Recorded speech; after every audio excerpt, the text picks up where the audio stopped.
I know most of you aren't going to believe this story, but I'm going to tell it anyway. It's a tale that involves trickery, illusion, vanished geekery, and the one truly infinite thing in the universe, human stupidity. It's a story of how all it took were 4 words from the most unlikely of sources to redefine, well, not everything I knew, but how I feel about everything I know. And more importantly, how I feel about not knowing everything.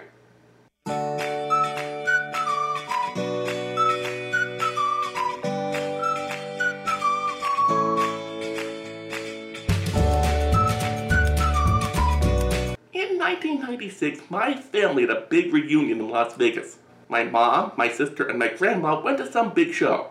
And that's where the problem starts. I love magic shows. Anytime David Copperfield or Ricky Jay were on TV, I was glued to my set.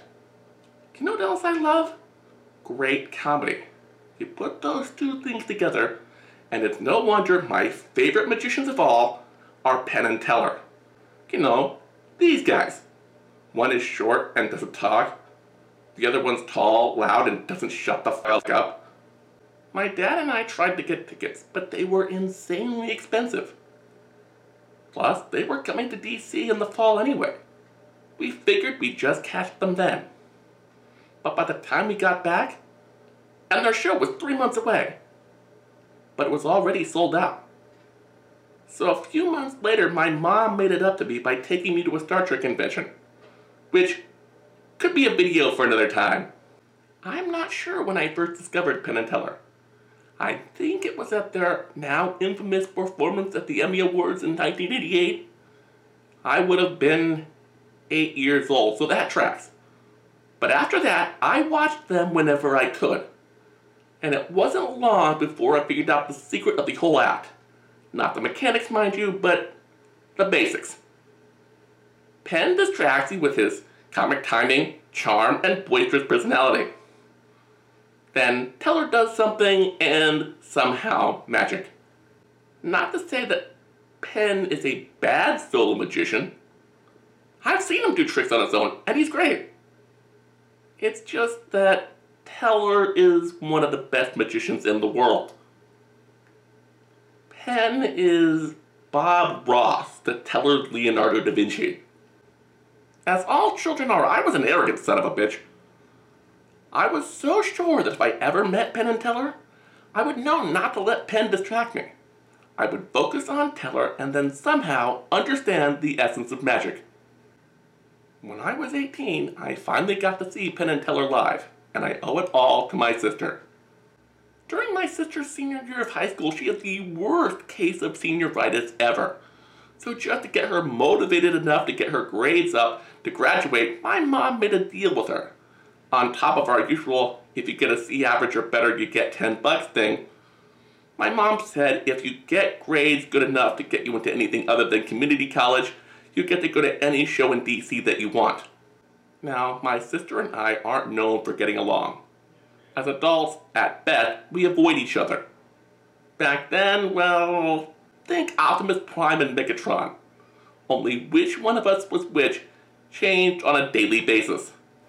My point is, the fact that I'm about to compliment her should shock you. But to her credit, she didn't. So, 2 years later when I graduated, even though my grades hadn't slipped that much, my mom felt obligated to do the same thing. But I had to wait ages for their show to come back to town. In the interim, my folks tried things like, well, I know Penn and Teller aren't in town, but we could go see Weird Al again, or I know it's not Penn and Teller, but Louis Anderson has a gig at the Warner Theater. No offense to Louis Anderson because he's really funny, but I'm a stubborn head. I wanted to see Penn and Teller, and only Penn and Teller would do. During my freshman year, they came and we found out just in time to be able to get 2 tickets. The big night came. My dad and I had great seats. We even got a discount because the Warner Theater had a program for people with disabilities. I'm not sure if they still do that, but they did back then. At the time, I was a writer for the Montgomery College Advocate. I wrote a humor column and did occasional TV and movie reviews. They were a lot like Did I Get What I Paid For without the profanity. I mentioned to my editor that I was going to the show. He gave me this little pad to keep track of all my ancillary expenses. All I had to do was write an article and the paper would pay me back for pretzels and soda. The first act was great.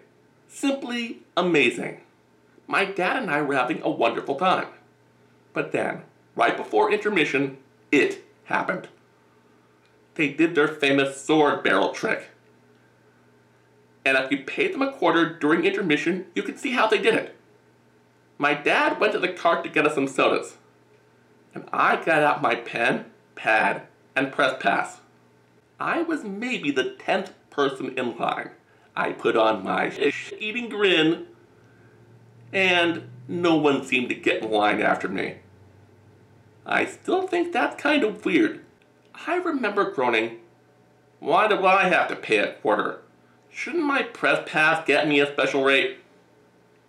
To my surprise, the gravelly voice of Penn Jillette came bellowing out of that barrel. "Oh, Teller and I love the press. We'll give you a special rate, all right. That'll be 50 cents. Two people passed through the line and looked down into the barrel. "What? Hey!" I complained.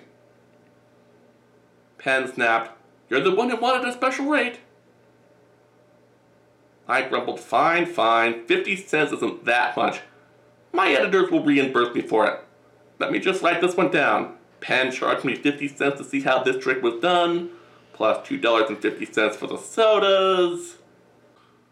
Penn started viewing, what, college papers have expense accounts now? And I said, hey, don't get crazy. This expense account comes off that utility fee we pay on tuition. I don't want this 75 cents to be following me around in the form of student debt for the next 50 years.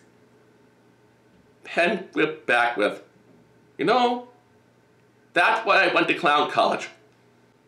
At this point, the banter seemed a bit too perfect. I bet some people assumed I was a heckler planted in line just to grow an audience for the intermission show. But I wasn't.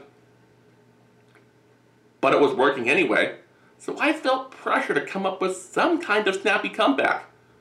But all I could think of was, funny, I heard you dropped out of clown college. I looked down into the barrel. I saw exactly how the trick was done. I won't reveal the secret, I swore an oath, and I respect their craft too much to tell you a damn thing. Well, unless you have $1. Penn said something like, very funny, now go on, scram, get out of here. I told him, well, I just need you to sign here and initial there. And he replied, oh, an autograph. That'll be $125. I sighed, and as I was turning away, I felt a hand tap me on the shoulder. It was Teller. He motioned for me to follow him behind the curtain, and I did. Once upon a time, I thought Penn wouldn't be able to distract me. I thought I'd be able to keep my eyes on the short guy. That I would, at long last, understand magic. But nope, I'm a fucking idiot. In that moment, I learned everything I had believed for the previous 11 years was wrong. And honestly, I couldn't be happier about it. Something magical happened right in front of me. A trick that only I would ever see. It was one so brilliant and unique that to this day, no matter how many times I tell this story, people tell me it's total bullshit. Well, apart from my dad. He was watching this whole thing from his seat. But he doesn't fully comprehend its impact.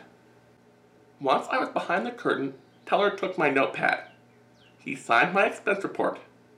He made sure other people on stage wouldn't hear. He gave me this devilish smile and said, "You're learning fast, kid." That's when I learned all I needed to know about magic. Magic isn't your brain knowing you should watch Teller. Magic is our inner sense of wonder. It's our soul, or whatever you want to call it, taking the time to experience a moment. True magic isn't performed by Penn and Teller, Oh no. The brilliance of what they do is that they don't do much of anything.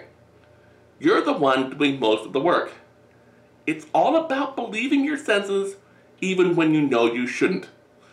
It's knowing there are dozens of rational ways to explain what you experience, but never quite knowing how you got bamboozled. The trick is being left in awe of all the infinite possibilities that you haven't even begun to consider. Magic is not the art of doing impossible things. It is the art of making you wonder what is truly possible. It's Arthur C. Clarke's second law in action. The only way to discover the limits of the possible is to venture a little way past them into the impossible. The only difference between a magic show and the universe is, I want to know how the universe works. I want to understand the movements of the planets, the origins of existence, where our species came from. I want to know all of it. But do I really want to know how the hell Teller does that thing with the shadow rose? Nah. Do I want to know I'm being tricked? Yeah. But at the same time, I want to be amazed by the fact that no matter how many times I see this trick, I'm still not quite sure how he does it. I find that not knowing is somewhat inspiring. If you liked this video, please slam that button. I make videos like this one about once a month. Of course, that is between weird short films, video essays on comic books, and oddball TV and movie reviews. So if you don't want to miss the next video like this, or any other great content I might produce, hit subscribe. If you like my content enough that you think I should be getting paid for it, go to patreon.com/parodyerrorfilms. I only have one donor right now, but trust me, I appreciate it. And while I do have other tier levels, I encourage people not to join at the $5 or $10 level right now. I beg you, just do the $1. During this whole COVID-19 crisis, there are organizations like the Red Cross or Doctors Without Borders who really could use the money more than I could. Or give to your local food bank. Whatever you can do to help, do it. And when this is all over, consider raising your pledge. This is Jess Willie, and I'll see you next time.